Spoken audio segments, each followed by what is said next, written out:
नमस्कार, welcome in Agrawal classes. I Rachna Agrawal welcome you all in today's class. और जो हमारा टॉपिक चल रहा है इकोनॉमिक्स का, Indian economy on the eve of independence. आपने इसका पहले कॉलोनियल रूल के बारे में पढ़ा, agricultural sector, industrial sector, foreign trade के बारे में मैंने आपको पढ़ाया। आई होप आप लोगों ने वो वीडियोस देखे होंगे। नहीं देखे तो आई रिक्वेस्ट कि आप वो देखें ताकि आपको चैप्टर अच्छे से डिटेल में समझ में आ पाए। अब आज का जो टॉपिक हम ले रहे हैं, इसका थर्ड ये पार्ट है हमारा इस चैप्टर का। एक होगा demographic condition. My dear students, demographic conditions के बारे में मैं आपको आज पढ़ाऊंगी इसके अंदर, लेसन के अंदर। डेमोग्राफिक कंडीशन एक्चुअली क्या होता है dear students? It is all about the birth rate and death rate. Birth rate और डेथ रेट के लिए होता है ये। देखिए, सेंसस जो था ना 1881 में, क्योंकि एक तो क्योंकि सफरिंग्स की वजह से, और कुछ हम कह सकते हैं कुछ लिमिटेशंस है, हमारे पास में पुराने डेटाज नहीं है, तो इंडिया की जो पॉपुलेशन थी, एक तो उसमें बहुत ज्यादा अनइवननेस थी, और बहुत सारी डिटेल्स जो है वो यही बताती हैं कि जो हमारा फर्स्ट सेंसस कैलकुलेट हुआ था, जनगणना जो हुई थी, सेंसस जो हुआ था, it was done in 1881। It was done in 1881। ठीक है। अब हम डेमोग्राफिक प्रोफाइल की अगर हम बात कर रहे हैं, तो बर्थ रेट और डेथ रेट जो होती है, बर्थ रेट मतलब कि पर ईयर कितने बच्चे जन्म ले रहे हैं, 1000 पर 1000। ठीक है। और डेथ रेट का मतलब है कि number of people dying in per 1000 in a year. ठीक है। तो 1881 के पहले जो हमारी कंडीशन थी, इंडिया की जो कंडीशन थी, वो अनइवन थी, और हम कह सकते हैं उस वक्त हम हमारे फर्स्ट स्टेज में थे। हाई बर्थ रेट था और हाई डेथ रेट था पर 1000 के ऊपर। फिर हम 1921 में जब कैलकुलेशन किया गया, बिफोर 1921 तो India was in the first stage of demographic transition, और जो सेकंड जो हमने 1921 के अंदर जो किया, तो उसके अंदर जो हम ट्रांजिशन में थे, उस वक्त हम थे सेकंड स्टेज के अंदर। सेकंड स्टेज क्या होती है बच्चों? जिसके अंदर बर्थ रेट तो हाई होती है, शिशु जन्म दर, बच्चे जो जन्म लेते हैं पर 1000 है ना, और पर ईयर वो तो हाई थी, और जो डेथ रेट थी वो थोड़ी कम थी। उसके रीजंस हो सकते हैं कि थोड़े बहुत लोगों में अवेयरनेस आई होगी कि कैसे अपनी हेल्थ का केयर किया जाए, हो सकता है कुछ मेडिसिन या वैक्सीनेशन वगैरह आई होंगी।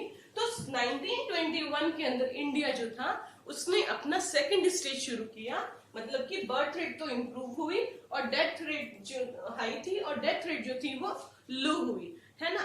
However, neither the total population of India nor the rate of the population growth at this stage was very high. The various social development indicators were also not quite encouraging. तो हम ये कह सकते हैं कि उस वक्त हम इस स्टेज में थे। और दूसरी अगर हम बात करते हैं डेमोग्राफिक कंडीशन के अंदर, तो लिटरेसी रेट की अगर हम बात करते हैं, एक तो ये हुआ डेथ रेट के बारे में और इन सब के बारे में। अब हम बात करते हैं कि उस वक्त हमारी लिटरेसी रेट क्या थी। देखिए, एजुकेशन सेक्टर के अंदर इंडिया पिछड़ा हुआ था उस वक्त। हम बात कर रहे हैं economic, Indian economy on the eve of independence. Independence की जो पहले था हमारा लिटरेसी, लिटरेसी का जो आप लोगों को मतलब मालूम ही, I hope my smart students, कि लिटरेसी का मतलब होता है आपने कोई प्रोफेशनल कोर्स या डिग्री कोर्सेज की मैं बात नहीं कर रही हूँ, आपको थोड़ा नॉलेज होता है, आप उस एक particular any of the language, it can be any language, but you are able to read, write and understand that language, that is called literacy rate, है ना। तो इंडिया का जो लिटरेसी रेट था ना बच्चों, वो भी बहुत बहुत कम था। और कितना कम था? That was less than 16%। 16% से भी कम था। तो देखिए, जहां जो देश में शिक्षा नहीं होगी, एजुकेशन नहीं होगी, लिटरेसी नहीं होगी, तो उसकी प्रोग्रेस कैसे होगी? तो उस वक्त हमारी लिटरेसी रेट थी वाज लेस देन 16% ओवरऑल, जो कर सकते हैं। और दूसरी बात, सोने पे सुहागा मतलब कंगाली में आटा गीला, लिटरेसी रेट वैसे ही डाउन। उसमें भी फिर फीमेल लिटरेसी रेट देखिए आप, भारत के अंदर कितना भेदभाव हुआ करता था कि जो बालिकाएं हुआ करती थी, हमारी बेटियां जो हुआ करती थी, गर्ल चाइल्ड जो होती थी, उनको पढ़ाया नहीं जाता था, उनको नेग्लिजिबल रखा जाता था, दे वर नेग्लेक्टेड। और जो फीमेल लिटरेसी रेट थी, दैट वाज अबाउट 7%। जो फीमेल लिटरेसी रेट थी दैट वाज, ये तो बात हो गई ओवरऑल की, 16%, और फीमेल लिटरेसी रेट कितनी थी? ओनली 7%। अब आप बताइए कि वो देश की इकोनॉमिक कंडीशन कैसी होगी? पुअर ही होगी। इंप्रूव कैसे होगी? अंटिल और जब तक शिक्षा का लेवल ये होगा, एजुकेशन का लेवल ये होगा, तो economic condition I don't think कि इंप्रूव होगी। फिर हम बात करते हैं कि हेल्थ फैसिलिटीज। हेल्थ फैसिलिटीज में भी आपको पता है कि बहुत ज्यादा अनअवेलेबिलिटी थी हेल्थ फैसिलिटी की, है ना। Public health facilities were either unavailable to a large chunk of people, लोगों के पास होती ही नहीं थी सुविधाएं, दूर दूर हॉस्पिटल्स हुआ करते थे, गांव के अंदर छोटे मोटे कोई ओझा वैद्य हुआ करते थे, वो ट्रीटमेंट कर देते थे, तो इनएडिक्वेट थी hospitals facility, public health facilities जो थी वो इनएडुकेट थी, इनसफिशिएंट थी, जिसकी वजह से जो कॉमन जो डिजीजेज होती थी, जो हवा से या वाटर से इन्फेक्शियस डिजीजेज होती थी, वो बहुत जल्दी फैला करती थी, है ना। तो हेल्थ फैसिलिटीज के अंदर भी हमारा कोई अच्छा प्रोग्रेस नहीं था। उसके बाद में बात करते हैं मोर्टेलिटी रेट की, मृत्यु दर की। तो जो क्योंकि हमारे पास फैसिलिटी हेल्थ की थी ही नहीं, तो अगर किसी को कुछ हो जाएगा तो मोर्टेलिटी रेट तो ऑब्वियसली हाई ही होगी, है ना। और उसके बाद में भी हम बात करते हैं कि इन्फेंट मोर्टेलिटी, इन्फेंट होते हैं छोटे नवजात शिशु, जैसे डिलीवरी हुई, चाइल्ड का जन्म हुआ, होने के कुछ टाइम बाद ही उसका डेथ हो गया, या ड्यूरिंग मतलब डिलीवरी टाइम ही बच्चे का डेथ हो जाता है, तो उसको बोलते हैं शिशु जन्म मृत्यु दर, इन्फेंट मोर्टेलिटी रेट जो थी वो भी बहुत ज्यादा अलार्मिंग थी। आपको बताएं अबाउट 218 पर 1000,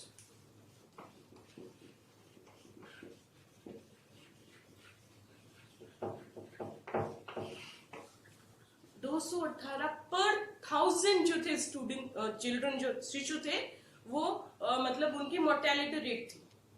हर 1000 जन्म बच्चे ने लिया है तो 218 बच्चे जो है वो मर जाया करते थे, मृत्यु हो जाया करती थी।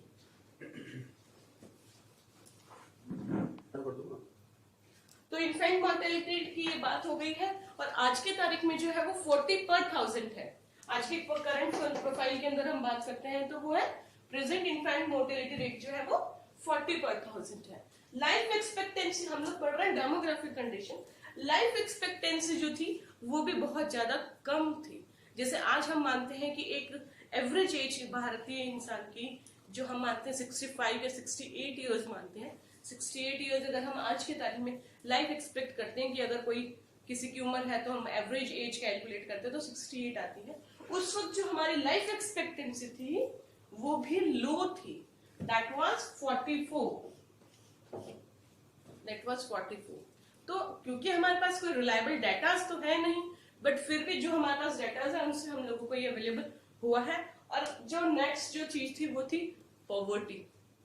इंडिया तो एक गरीब बना ही दिया था अंग्रेजों ने, ब्रिटेन ने आकर के पॉवर्टी की जो रेट थी, क्योंकि हमारे यहाँ मैसिव अनएम्प्लॉयमेंट हो चुका था, आप जानते हैं, तो पॉवर्टी जो एक्सटेंसिव लेवल के ऊपर पूरे भारत में अपने पैर पसार चुकी थी because of the by the grace of Britain colonial period, तो उससे भी हमारी जो लाइफस्टाइल थी, हमारी जो प्रोफाइल थी इकोनॉमी की, वो खराब होती जा रही थी।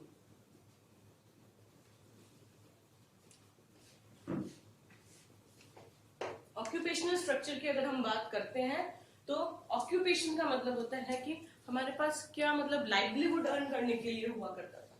लाइवलीहुड हम कैसे अर्न करते थे? हमारी बेसिक खर्चों को मेंटेन करने के लिए, क्योंकि आप लोग जानते हैं कि ड्यूरिंग द कॉलोनियल पीरियड तो जो हमारा ऑक्यूपेशनल स्ट्रक्चर था वो क्या था, क्योंकि भारत तो एक बड़ा देश है, यहाँ पे अलग अलग इंडस्ट्रीज थोड़ी बहुत जो स्टैब्लिश की गई थी, जैसे टिस्को वगैरह, जूट मिल या शुगर पेपर मिल वगैरह, तो उनसे थोड़ा सा ऑक्यूपेशनल स्ट्रक्चर में चेंज आया था।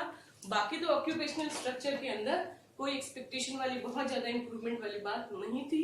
क्यों नहीं थी? क्योंकि इंडिया का जो प्राइमरी ऑक्यूपेशन है वो आप सभी को पता है, मैं बता चुकी हूँ, एग्रीकल्चर है। तो जो मेजोरिटी है, जो लार्जेस्ट शेयर ऑफ वर्कफोर्स है, वो अपनी लाइवलीहुड जो अर्न करती है वो एग्रीकल्चर से अर्न करती है। तो हम ये कह सकते हैं कि हाई जो है इनकम ग्रुप जो था वो हमारा एग्रीकल्चर डिपेंडेंट था। 70 से 75 75% तक लोग जो थे एग्रीकल्चर पे डिपेंडेंट थे। और उसके बाद में जो कुछ परसेंट बचा 100 में से, उसमें से करीब 10% जो लोग थे वो सेल्फ मैन्युफैक्चरिंग यूनिट्स के अंदर बिजी थे, और 15% के करीब जो पॉपुलेशन थी वो सर्विस यूनिट के अंदर इंक्लूडेड थी। तो हमारे यहाँ ऑक्यूपेशन का भी बहुत ज्यादा सोर्स ऑफ इनकम बेटर नहीं था। उसके बाद में एक और जिस इंपॉर्टेंट बात आपके टॉपिक के अंदर डिस्कस की गई है वो है रीजनल डिफरेंसेस की। रीजनल वेरिएशन था, रीजनल वेरिएशन का मतलब ये था कि अलग अलग क्षेत्र वाइज रीजन्स के अकॉर्डिंग जो है ना बच्चों काम डिवाइडेड था। अच्छा तुम उस एरिया के हो तो तुम तो यही काम करो, जैसे कि अगर आप राजस्थानी हो तो आपका डोमिनेंट एरिया एग्रीकल्चर प्रोमिनेंट ही है तो आप एग्रीकल्चर ही करोगे, तो ऐसा कुछ था ना, जैसा जैसा एरिया है उसके अकॉर्डिंग ही काम आपको करना है। तो ये मैं आपको बताती हूँ कि जैसे कि और तमिलनाडु, आंध्र प्रदेश, केरल, कर्नाटक, ये जो कुछ स्टेट्स थे ना, जैसे पार्ट्स ऑफ द मद्रास के जो एरिया प्रेसिडेंसी के थे, जैसे कि तमिलनाडु, आंध्र प्रदेश, केरला, कर्नाटका, ये सब जो थे ये फिर भी सर्विस और मैन्युफैक्चरिंग में थे, ये अपने इस फील्ड में नहीं थे एग्रीकल्चर के अंदर। इन्होंने थोड़ा बहुत कुछ परसेंट मैन्युफैक्चरिंग यूनिट और सर्विस सेक्टर को अंदर अपना लाइवलीहुड या ऑक्यूपेशन को ओपन किया था, उससे अपनी लाइवलीहुड को लोग मेंटेन करते थे।